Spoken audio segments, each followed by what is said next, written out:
We'll be addressing a range of topics today. We'll start with a reading from a volume produced by the Organization for Economic Cooperation and Development, the OECD. We'll talk about the types of collusion, types of bidder collusion that we see in public procurement. We'll talk about some of the conditions which make collusion more likely. We'll talk about ways that governments can discourage collusion. We'll talk about some of the red flags for collusion, which again draw from the conditions which favor collusion. And then to illustrate some of the complexity of enforcement of this area, we'll be talking about some of the specific legal rules that are applied to address collusion in procurement systems across the United States, the United Kingdom, and the European Union. Reading for today is from a publication of the Organization for Economic Cooperation and Development, or OECD, and the recommendation of the Council on Fighting Bid Rigging in Public Procurement. This recommendation was published during the pandemic in 2021, and it refers back to an earlier set of findings and recommendations from the OECD from 2012. Before we start looking at the forms of collusion, I want to stop and pause just for a second to ask a simple question. Why is collusion, why is bidder collusion considered a form of corruption? Normally, corruption is when a public official misuses public power for his or her own private end. But collusion almost always involves actions between private figures. Why is collusion then viewed as a form of corruption? This takes us back to where we began in our discussions, our conceptual discussions for the course.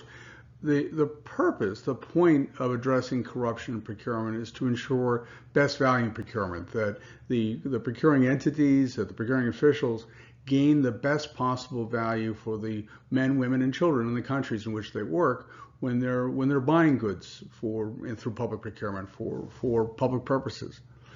Collusion undercuts best value. Collusion among competitors undercuts competition, which is an essential element of any healthy procurement system.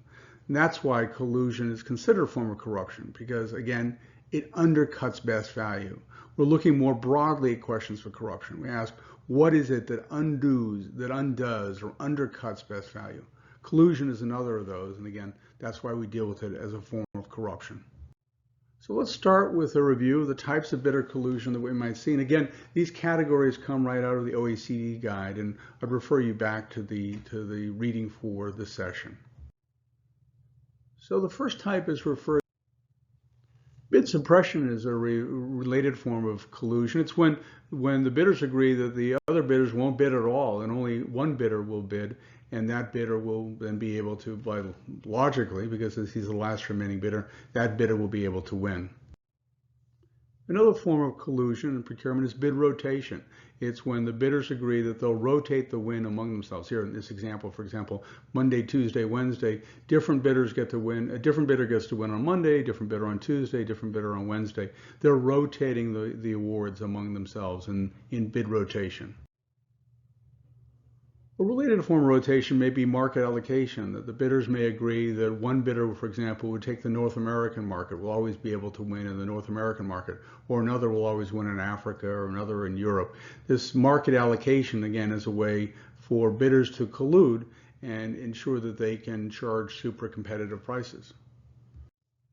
So now that we've identified some of the different types of bidder collusion, let's talk about the conditions which can favor collusion. One type of market condition that will favor collusion is where there are only very few competitors. For example, these two lemonade stands are limited competitors, so the two of them are parked right next to each other. Limited competitors able to communicate with each other. It makes it easier for these two vendors to collude as to their prices. Another condition that makes it easier for bidders to collude is if there are very high barriers for entry. If it's very difficult for new entrants to come into a marketplace, those who are already inside the protected marketplace have a much easier time colluding with one another. Another market condition that really facilitates collusion is if the market is very steady. If there's a steady stream of buyers, or there are repeat buyers or repeat purchases. This is actually very, very common in government procurement because governments tend to purchase on repetitive cycles, buying the same thing year over year over year. That type of very steady, repetitive market makes it much easier for bidders in a government marketplace, in a public procurement marketplace, to collude with one another. Another condition which may facilitate collusion is if there are industry associations. Now, industry associations can play a very beneficial role. They can, for example, explain to a government where there are gaps in its policy, in its procurement policy, for example. So industry associations clearly can serve a very beneficial role, but they could also serve potentially as a vehicle for collusion. It's important that those who are participating, industry members who are participating in industry associations, be fully trained, so that the employees who are participating, who are representing the companies in an industry association, don't engage in bitter collusion, because this is a possible danger area for collusion among companies inside the same industry association. Another market condition, this is really related to the steady market that we referred to before. Another market condition which facilitates collusion is if there is repetitive bidding. If you have a situation where, for example, the government is buying the same thing over and over again, then the vendors who are bidding in that marketplace, if, for example, they're bidding consistently on a low price basis, their repetitive bidding will make it easier to send signals to other market participants as to what an acceptable level of bidding is. So when you have a repetitive market, you have, for instance, customers who are making demands or issuing solicitations on a repetitive basis. If you have repetitive bidding in that marketplace from the bidders' repetitive bidding is an effective source of price signaling for companies that want to collude with one another. Another market condition that can facilitate collusion is if the products at issue are essentially identical. When the products are identical, then there isn't technical competition among the bidders. They're bidding on identical products, and so it's easier for them to collude with regards to price. A different but related market condition is if there are very few substitutes. If there's only one product that meets the specifications, then the bidder or bidders who control those singular products, those very unique products, those bidders have an easier time colluding with one another because there is such limited market competition. Another condition that can facilitate collusion is if there's little technological change going on in the marketplace. If the products are stable, if they're not changing over time, then the participants in the marketplace, the market players, the bidders, can focus more on price collusion, and they don't have to worry about a variable involving technological change because the products are static. There's little technological change going on in the marketplace.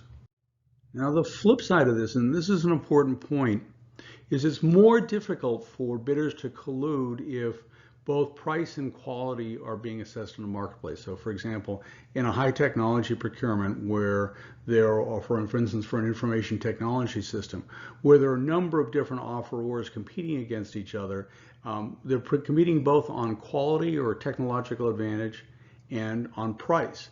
Well, it's relatively easy to collude on price, but it's very difficult to collude with regards to variable changing technologies. If the technology is unfolding rapidly, and if an edge in that marketplace or a technological advantage is a very important part of a successful proposal, then the bidders are less likely to collude with one another in the classic form of bidder collusion, because while they may be willing to talk to each other about prices, to collude with regarding prices, it's much less likely that bidders in a highly competitive technological environment will reveal their technical secrets to one another, because if they do that once, then their market advantage is destroyed in general. So when technical advantage becomes an important part of the evaluation for award, classic collusion becomes much more difficult among bidders. So this leads us to the next point. How can we effectively, in structuring procurements, how can we effectively discourage collusion among bidders? One way to discourage collusion is by effective market research. If buyers, if procuring officials do very thorough, very careful evaluations of the marketplace ahead of time, and if they project that, if they make it clear to vendors that they are doing that kind of market research, bidders will know that they'll have a much harder time fooling the procuring entities by colluding on price. The bidders will know, and it will, in fact, will be much harder for them to collude to try to fix prices in a situation where the the procuring entity, the procuring officials have done very thorough market research beforehand, both on likely and reasonable prices and on the technical solutions available in the marketplace. Another way to discourage collusion is to design the procurement in a way to maximize competition. If the procurement is designed in a way so that more competitors can be found qualified, the addition of those further competitors will make it harder, much harder for competitors to collude with one another. So a procurement that's well designed to maximize the number of qualified vendors that can take part, that procurement is going to be much less vulnerable to collusion among the bidders. Another related way to maximize competition, to reduce collusion, is for the procuring entity, the contracting agency, to define its requirements very clearly. When the requirements are well defined, then it's possible for different vendors possibly to offer different solutions at radically different prices. As the requirements are very clearly defined and the imaginative, creative, innovative vendors can approach that problem, approach that requirement statement from different angles, again, the chances that they'll be able to collude with one another become much lower, because the different bidders, those different offerors, the different vendors won't want to share the technical secrets with each other as they're trying to tackle a very well-defined requirement. So let's put this in concrete terms. An agency might decide to define its requirements as, we need to move patients from point A to point B over a given period of time. Having defined its requirement in a very precise way, the agency hasn't really defined the solution. The agency may be willing to accept ambulances or helicopters or boats or trucks, different ways to move the patients from one location to another. By stating its requirements clearly, but by leaving the means up to the vendors, the agency in effect has reduced the chance that the bidders will collude with one another. Another way to minimize the risk of collusion is to design the procurement process in a way to minimize communication among the bidders. If, for example, there aren't regular industry days in which the bidders can mingle with one another and exchange information, it's harder for the bidders to collude. Now, there's an important flip to this, and it's worthwhile emphasizing. Oftentimes in the anti-corruption community, the corollary to this is that the anti-corruption community will try to discourage any communication at all, not necessarily just among the bidders, but any communication between the bidders and the contracting officials, in order to minimize the chances that the contracting officials will be corrupted as well. That's a harder question, because the entire acquisition process, if it's going to be successful, is oftentimes a process of gathering information. The contracting officials use the competition as a means of spurring information transfer from the vendors to the government officials, so the government officials can make a better decision in the acquisition process.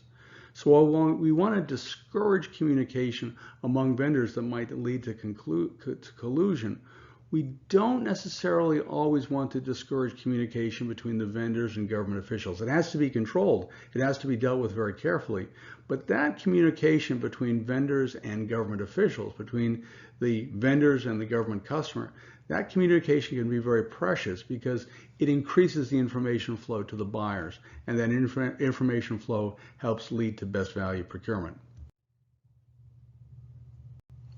Another way to ensure that bidders can't collude with each other, and this relates back to the statement of requirements, is to carefully choose the criteria for award. If the criteria for award, and this is a normal part of procurement because it's important to very clearly state how award will be made.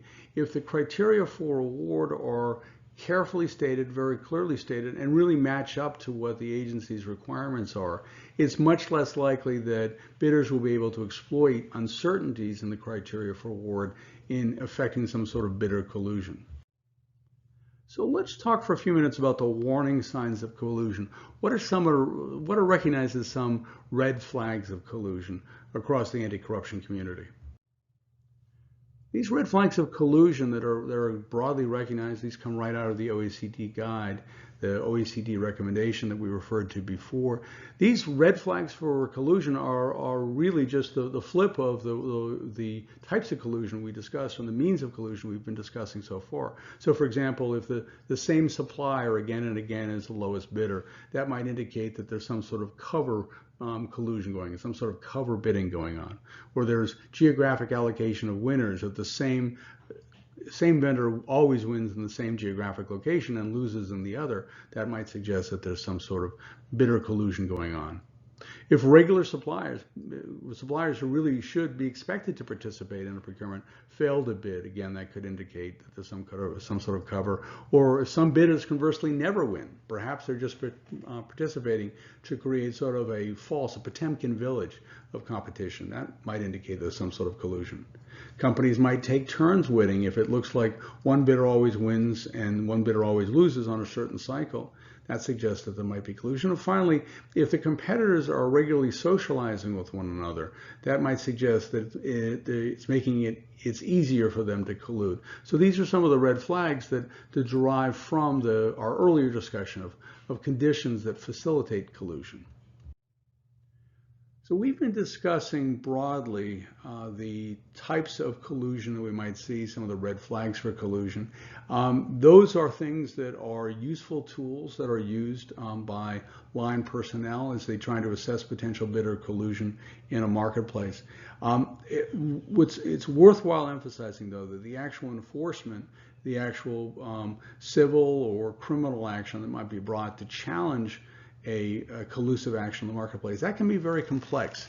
So here, this is a chart that we use for a webinar that include enforcement officials from the United States and the European Union and the United Kingdom. And as you can see from this chart, there are various issues that come up in the actual enforcement of these anti-collusion rules under the law. So for example, if there's a per se agreement, if there's an overt agreement among bidders, to collude with regards to a specific award. That under the Sherman Act in the United States or on the Treaty of the Functioning of the European Union or the Competition Act of 1998 in the United Kingdom, you see that under these different laws, these per se agreements, these overt agreements to collude among bidders, these would be held unlawful. There could be more subtle agreements. There could be more subtle agreements or anti-competitive agreement, for example, among different vendors in the same marketplace. They may enter into agreements that the government may believe are anti-competitive, and those might be punishable as well under these competition laws, under these antitrust laws, as they're known in the United States. And that's a much more complicated calculus. All three of these jurisdictions also create a third line of defense, which is the ability of the procuring entities, the contracting agencies, to actually take action against bidders that they believe have acted in a collusive manner. In the European Union, that's under Article 57 of the Standard European Procurement Directive 2014-24 EU. That's the most commonly applicable European Procurement Directive. And that Article 57 was carried over into the United Kingdom's Public Contracts Regulations 2015 and Regulation 57. In the Federal Acquisition Regulation under FAR Subpart 9.4, it's also possible for the borrowing official in an agency to suspend a contractor where there's strong evidence that the contractor or contractors have engaged in collusive behavior. But here we're getting into the complexities again, because if the borrowing official takes that action, suspends a contractor, the contractor might challenge the debarring official and might bring a collateral court challenge to the action of the debarring official. So it might challenge its suspension. If it does that, it makes the enforcement of the antitrust laws by the Justice Department or the Sherman Act more complicated, because the Justice Department will have to worry about this collateral action and challenging the suspension. So as a practical matter, while a debarring official has the authority to suspend where there is strong evidence of anti-competitive behavior, in practice, even in the face of that evidence, the debarring official may defer to an ongoing investigation by the Justice Department, let's say a criminal or civil investigation, and would withhold action against the vendor in order to allow the Justice Department's civil or criminal action, the red or the orange action, civil or criminal, that we've been discussing. So as you can see, this is while the the types of bidder collusion and the red flags for bidder collusion we discussed up to now can be relatively straightforward. The actual enforcement process can be very complex. It's made even more complex when we pull into the equation the remedial measures that a contractor might be asked to take, a vendor might be asked to take. In the European Union and the United Kingdom, if a vendor engages in collusive behavior, anti-competitive behavior, and they're excluded from bidding in public markets as a result, they can ask to be readmitted if they can point to remedial actions that they've taken. This is referred to as self-cleaning in the European Union, for example. And these measures really are compliance type measures. For example, employees will be trained in not engaging in anti-competitive behavior, or those employees that have engaged in anti-competitive behavior may be fired. These are remedial measures that are contemplated by the European Union and the United Kingdom. What's interesting and what's worthwhile stressing is that those self-cleaning measures in the European Union and the United Kingdom are really focused on remedial measures after something goes wrong. In the United States, it's a slightly different approach. In the United States, and this really derives from the sentencing guidelines from the 1990s published by the U.S. Sentencing Commission, and at the federal level, by requirements under the Federal Acquisition Regulation that under the FAR that contractors have compliance systems in place. Contractors are always expected to have remedial measures in place. They're always expected to be training if they're large enough, to be training their employees, for example, in not engaging in collusive behavior. They're always supposed to have remedial measures in place so that senior leadership in the company knows if there's collusive behavior.